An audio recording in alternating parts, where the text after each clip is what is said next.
Good afternoon, BookTube. It's Tony here from Lockster Reads. I wanted today to cover some books because it's Remembrance Sunday here in England, Britain.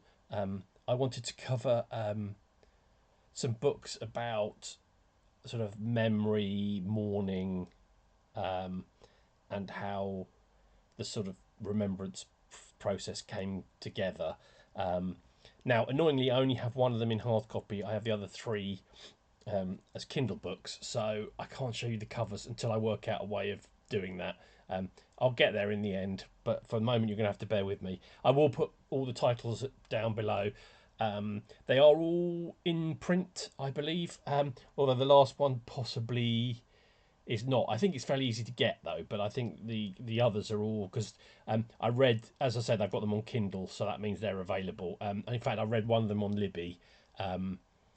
But the first two are actually would make quite a good double bill read together, because they sort of dovetail very nicely in terms of the subjects they cover. And in fact, I think one of them builds and uses the content from the other in part of their book, as sort of a key part of their research. So I'll start with Empires of the Dead: How One Man's Vision Led to the Creation of World War One's War Graves, by David Crane, published by William Collins in 2013. This basically covers how the British and Commonwealth graveyards came into being after the war.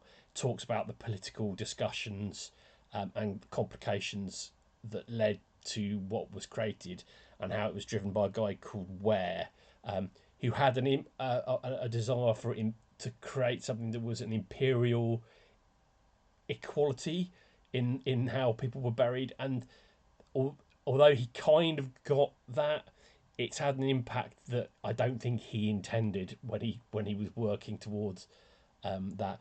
Basically, the first main discussion was, do we bring our dead back to England to be buried, to Britain to be buried, or do we bury them where they near enough to where they died?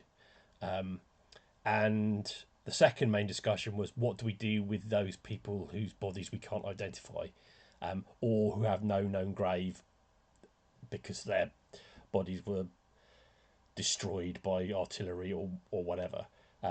Obviously, both that has there's an emotional impact in there, because you've got surviving relatives wanting to know what happens to their sons, fathers, brothers, lovers, whatever. So it was a complicated discussion.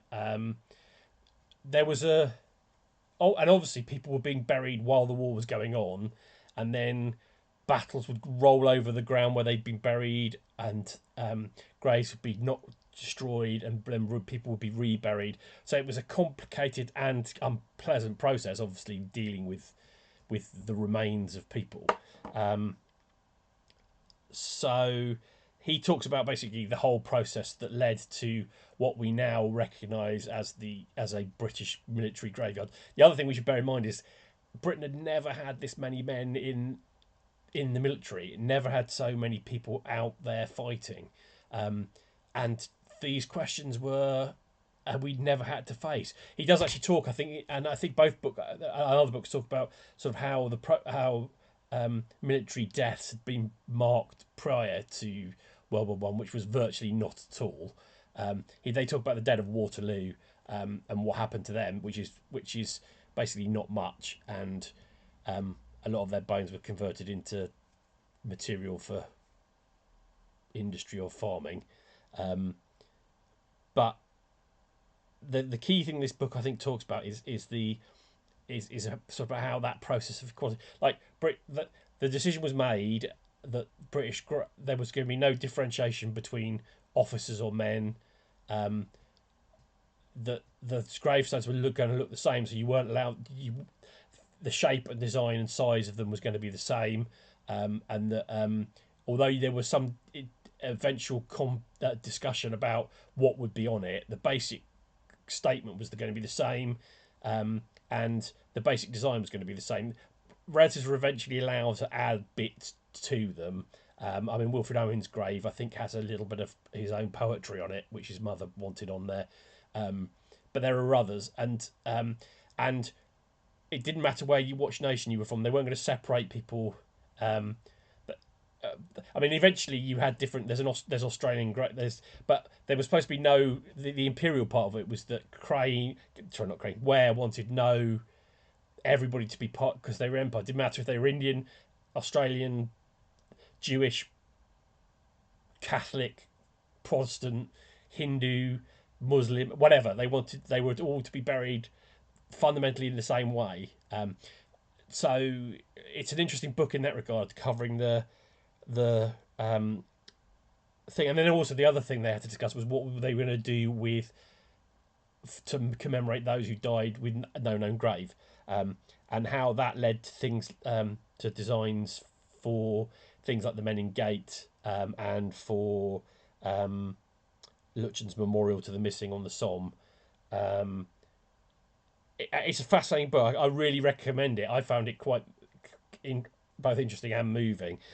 There's a quote from it I want to read, which is, anyone who wants to know what the Great War did to people, what politicians, generals and nations could consciously and deliberately do to their own people, should go to Verdun and peer through the grime-smeared portholes of Daumont's monstrous ossuary at the millions of fragments of shattered bones and skulls.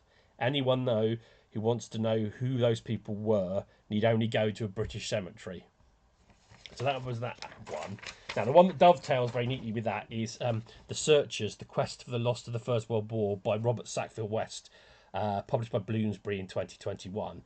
That, as I said, dovetails perfectly with Crane's book.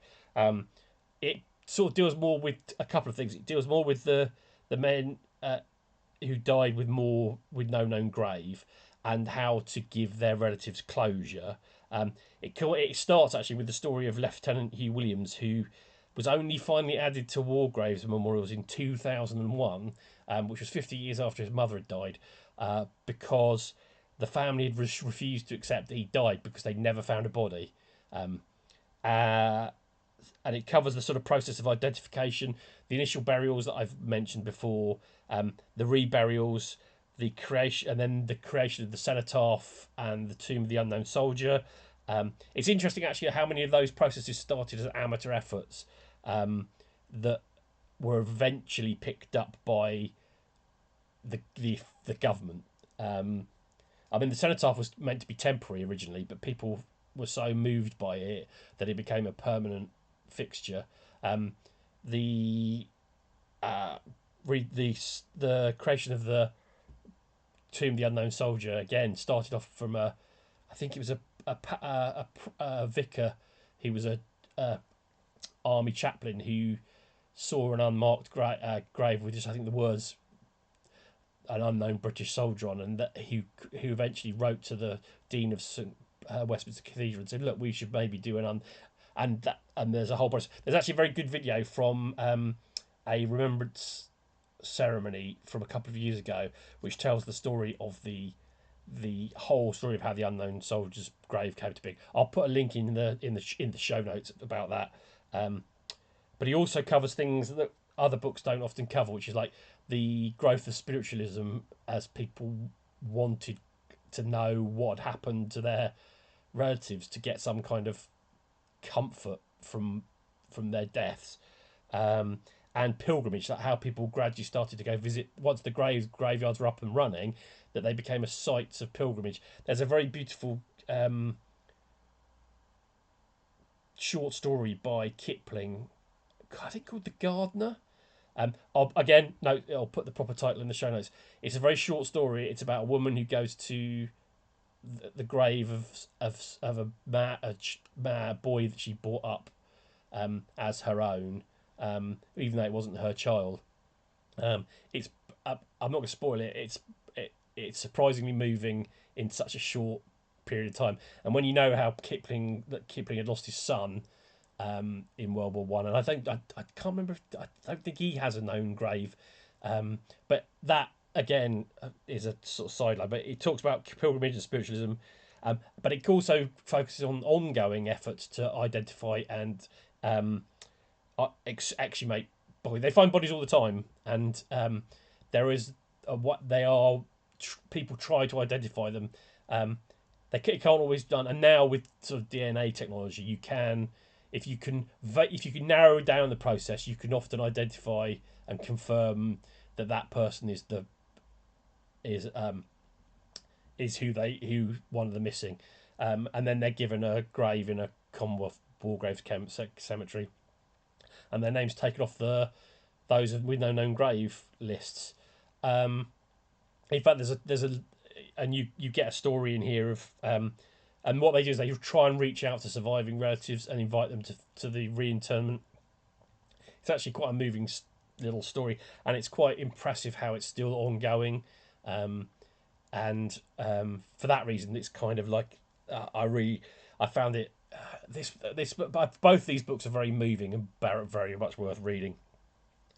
The final book I'm going to, well, not the final book, the third book I'm going to mention is the shortest one. I'm not going to say as much about it. It's Geoff Dyer's The Missing of the Somme, published by Canongate Books in 2012. That's available on Kindle. It's a short book and it covers a lot of what is covered in the previous two books, I suppose. And actually, it probably might be a good one to start with if you want to explore this topic. The book, as Dyer himself says, the issue, in short, is not simply the way war generates memory, but the way memory has determined and continues to determine the meaning of war.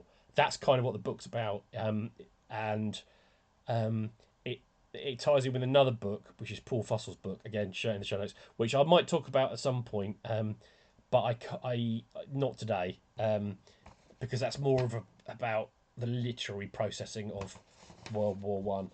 And finally, the one book that I do have a copy of in my hand is Jay Winter's Sights of Memory, Sights of Mourning.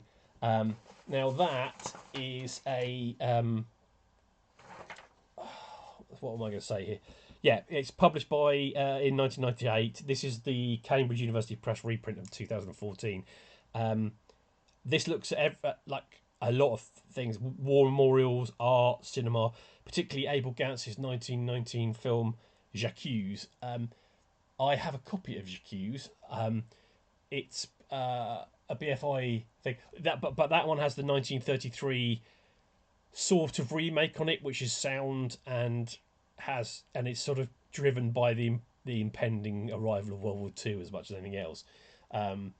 It's a fascinating film, and I kind of recommend it. I need to find. I can't remember if the 1919 original is on the DVD, the BFI DVD, but I will check and find out.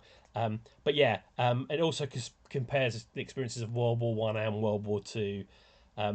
It's sort of because the question that's often answered after question that's a famous quote about where was God after Auschwitz, but equally you can ask where was God after Verdun and after the Somme. They're equally terrible. They're terrible events, not necessarily equally, but they're terrible events. And if you believe in God, how can you justify that he exists when he allows these absolutely horrific things to happen? There's also the one thing that I got from this book is it's almost like the World War One is the last 19th century war. It's a war that because it doesn't really, although there are civilians involved, it's a war of military men in lines, in trenches. I mean, obviously not trenches, but it's an old fashioned war in many respects, and it takes a few years for the generals of all sides to realise that it's actually a newfangled war. They all seem to have not paid much heed to what happened in the American Civil War. And my one argument, I don't necessarily subscribe to the lions led by donkeys argument. I do subscribe to the fact that British generals took far too long to learn the lessons that they should have learned in 1915-16. But by 1918, they'd learned a lot of those lessons, which eventually was going to win them the war. This also there's also the issue with the fact that World War One now has a sort of was it worth fighting type war, whereas World War Two has a sort of moral certainty at its centre. I think if you ask the French and the Belgians, then it's a war they have to fight. Um, I think that we as British people would have a sort of the luxury of saying, "Oh, we could have sat it out. We didn't have to get involved," and therefore, when we did get involved, it was a waste. It was a huge waste of British life. And actually, I don't. We couldn't have stayed out of it. There's no way we could have stayed out of it. No British government is ever going to allow a single European power to control the Channel ports. Just not going to happen. Um, Even now, we probably wouldn't want it to happen. And we don't have the arm. We don't necessarily have the armies to stop it. But that's definitely not what we would want. Our whole history effectively is trying to stop one. There's a very good bit of in Yes, Prime Minister, where they sort of point out that British foreign policy has always been to try and stop a single European power taking control of the continent of Europe ever since we stopped being part of the continent of Europe when we lost all of our French land. Um, so this book is very. The only thing I would say about this book is it's a little bit of a harder read because it's relatively academic and a little bit stodgy. I do still recommend it because it does cover a lot of areas that other books don't cover, and it does really make you think about the whole process of. I mean, it talks about war. The one like every British. If you're not British, you might not know this, but every British town, village, hamlet usually has a war memorial um, that was built after World War One, because as I said previously, this is the first war where hundreds of thousands, millions of British men went to war, and everybody, every family, pretty much had somebody fighting, and a fair chunk of them lost someone, and everybody would have lost someone they know. Um, I have one great grandfather who survived the war but died fairly shortly afterwards of the consequences of gas in wounds. Um, and I think all my great grandfathers fought in the war, um, in World War One, and I think actually two of them might have. But that's a story for me and my family. But yeah, I think I would cautiously recommend this with the with the slight whatever the word is, that it's not the easiest of reads. And that concludes my little discussion of books about, well, on Remembrance Sunday. You can watch today's Remembrance ceremony on BBC iPlayer. I assume they'll put it straight up. And you can see how we currently mark Remembrance Sunday. Um, and I was going to, I don't know whether to do it now. No, I will do it on the 11th itself. On the 11th, which is obviously the Armistice Day itself, there's a 2 minute silence. I'm going to do a little video, which is going to be it's going to talk about the last people to die on the 11th of November 1918. And I'll read a couple of bits of poetry. I don't want to do too much on the Armistice Day itself because it seems a bit unnecessary. Anyway, I hope you found this a useful video. I will put, as I said, I will put all the books, and I'll make Jacques and various other things in the show notes, so you can find these books. As I said, I think they're all very easy to find, apart from possibly the Sites of Mourning, Sites of Memory, which, but that might be still available. Anyway, I'm waffling, and I will call it a day there. I look forward to speaking to you tomorrow, probably. All right, bye bye.